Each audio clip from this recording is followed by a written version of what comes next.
Hello mga Lodi, good morning po sa ating lahat mga Lodi. Welcome po dito sa Japan.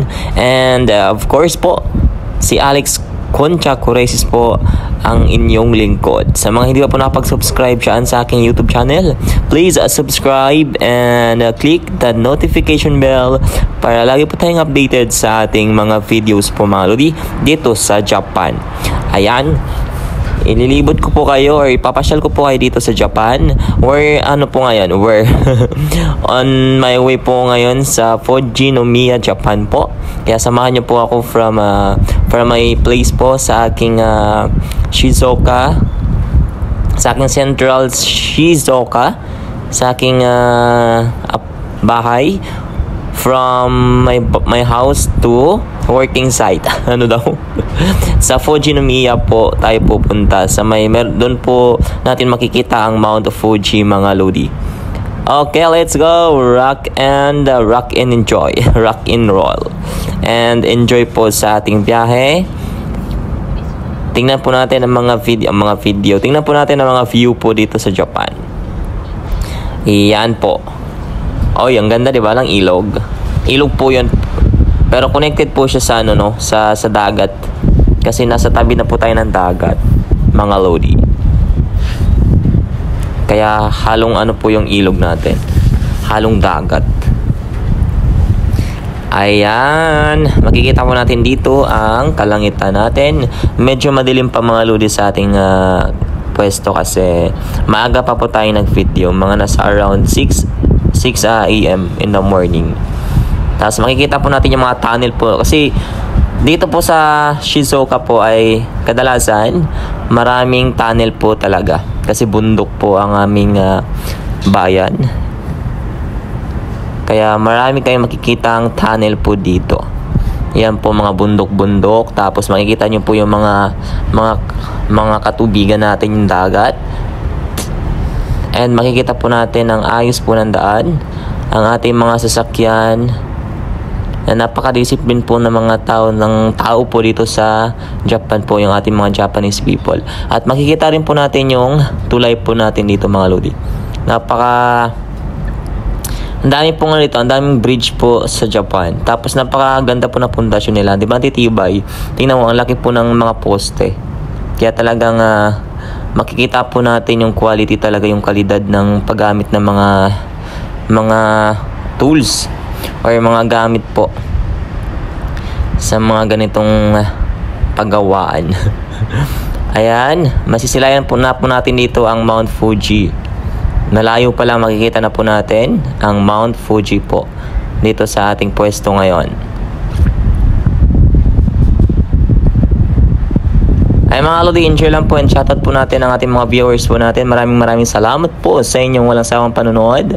Especially po sa aking mga kaibigan dyan sa Germany, sa Australia, sa South Korea, sa New Zealand, sa New York, Canada, Texas. Hello po everyone. At sana po ay tuloy-tuloy nyo lang po yung pag-support po kay Alex, kay Japlex Vlog po ang ating YT channel name.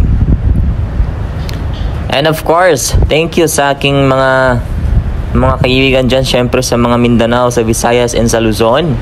Maraming salamat. At sana po huwag po kayo magsawang sumuporta kay Alex para po mas lumawak at mas lumaki po ang ating social media accounts natin. Salamat. For travel tayo mga Lodi dito sa Japan. Yun po yung maipapakita ko lang sa inyo. Para at least pag pumunta kayo dito, familiar na po kayo sa mga daan dito at hindi na po kayo mahihirapan.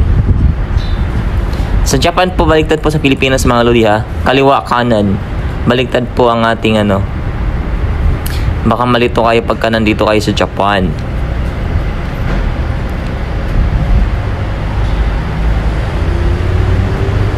Ayan mga Lodi, enjoy lang kayo dyan sa panonood. Ayan po ang ating ang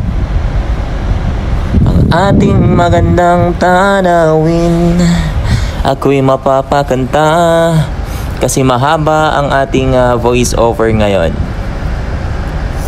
Salamat po sa mga nag-heart react, sa mga nagko-comments po, sa mga nagla-likes, sa mga nag-bell po, nag-click po ng notification bell po na all. Maraming salamat po. At sa mga hindi pa po, paki-subscribe naman ng aking YouTube channel. Maraming salamat mga lodi. Salamat talaga sa inyong mga suporta.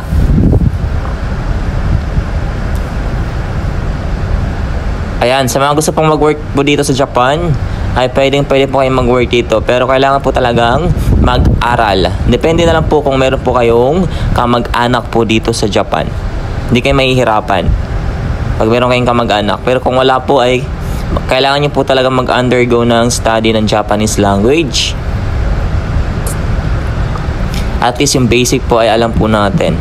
Para hindi po tayo mangapa or mahirapan pag tayo nasa work na.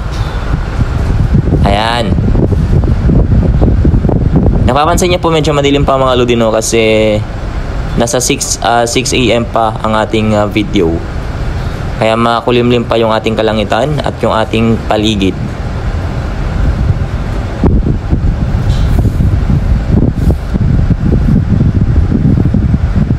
At sobrang lamig po dito mga Lodi.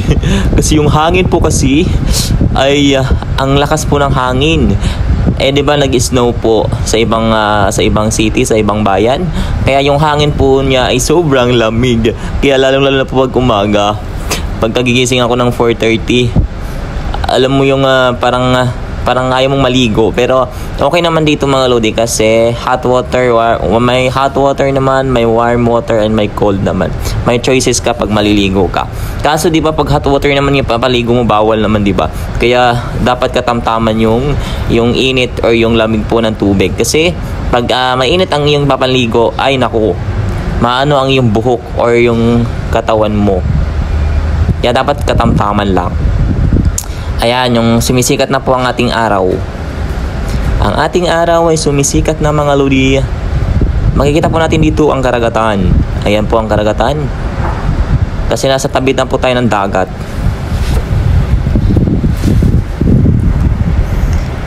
Enjoy travel mga Lodi. Mag-iingat po tayo sa ating mga biyahe po, sa ating mga work. Mag-iingat po tayo and God bless everyone. Salamat po sa inyong sa inyong pag-subscribe po sa aking YouTube channel.